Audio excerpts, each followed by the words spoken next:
नमस्कार प्रिय छात्रों, प्रश्नावली 9.1 के ये बोर्ड में आए हुए प्रश्न हैं। आपकी प्रश्नावली के सब समाप्त है। तो ये 2008 में आया। 100 मीटर ऊंची एक चट्टान से एक मीनार की चोटी और उसके आधार के अवनमन कोण क्रमशः 30 अंश और 45 अंश है। मीनार की ऊंचाई ज्ञात कीजिए। यानी हमें मीनार की ऊंचाई ज्ञात करनी है। हमने यहाँ पे ये धरातल हो गया, BC हमारा धरातल है और इस BC पे B बिंदु पे ये हमारी एक चट्टान है और इस C बिंदु पर एक मीनार है।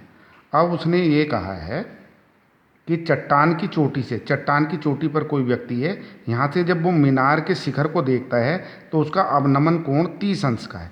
और जब ये मीनार से ये अवनमन कोण 30 अंश का है तो यदि हम इस BC के समांतर ये रेखा खींच दें DE तो ये अवनमन कोण 30 अंश का होगा। सॉरी, ये अवनमन कोण 30 अंश है तो ये उन्नयन कोण भी 30 अंश का होगा। और जब ऊपर से वो मीनार के पाद को देखता है तो उसका अवनमन कोण 45 अंश है। यहाँ से 45 अंश है तो ये उन्नयन कोण इसका 45 अंश होगा। तो यहाँ पे हमारा हमने ये मीनार, ये हमारी चट्टान की ऊंचाई उसने 100 मीटर दी है और ये हमने H मान लिया है इसको कि ये H मीटर ऊंचा है मीनार। तो यहाँ पे ये जब यहाँ तक भी H होगा तो ये ऊपर का हिस्सा जो है ये 100 - H हो जाएगा। अब हम इसमें देख रहे हैं कि इसमें दो समकोण त्रिभुज बने हैं। एक समकोण त्रिभुज है ADE और एक समकोण त्रिभुज है ABC। तो सब कार्यवाही इसमें होगी। थोड़ा सा हम लिख भी लेंगे। माना AB एक चट्टान है जिसकी ऊंचाई 100 मीटर है। CD एक मीनार है जिसकी ऊंचाई H मीटर है।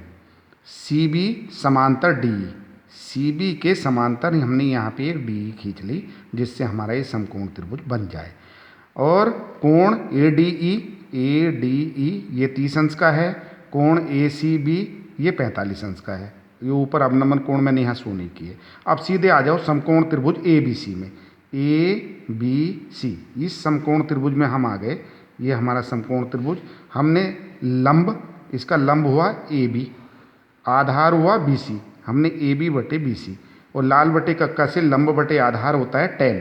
तो tan जितने अंश का कोण है 45 अंश का, तो 45 अंश लिख दिया यहाँ पे। tan 45 अंश का मान 1, AB का मान 100। ये पूरे यहाँ से यहाँ तक चट्टान की ऊंचाई है 100 मीटर, तो ये हो गया 100 बटे x बराबर 100। अब ये समीकरण नंबर 1। इसी तरह समकोण त्रिभुज AED में अब हम इस त्रिभुज में, तो इसका लंब है, इस समकोण त्रिभुज का लंब होगा हमारा AE, तो हमने ये लिख दिया AE बटे ED।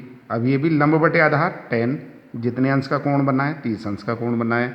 AE 100 - H, क्योंकि ये यहाँ से यहाँ तक की ऊंचाई 100 मीटर है और यहाँ से यहाँ तक की H मीटर है, तो ये हमारी हो जाएगी 100 - H।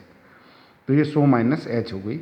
और ED हमने कितना माना है X, तो जितना हमारा CB है उतना ही हमारा ED है, तो ये भी X होगी।